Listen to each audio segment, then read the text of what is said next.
Hi there! In this video, I will be giving you a quick guide on how you can request money on Revolut using a link account. So please listen carefully to each step that I will be explaining because I will be describing everything clearly so you can follow along even if your screen looks a little bit different.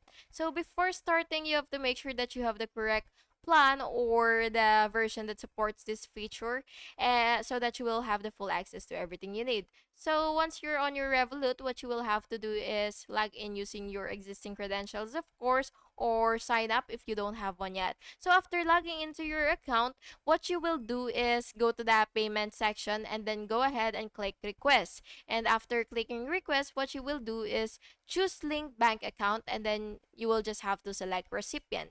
And then you will enter the amount and you can also add an optional note and tap request again, and then what you will do is wait for the recipient to be notified, and then you can also monitor requests, and then you will just have to check pending requests in the app, and that's just it. Thank you so much for watching this video, and I really hope that it was helpful for you. And if it was, please make sure to like and subscribe for more videos like this.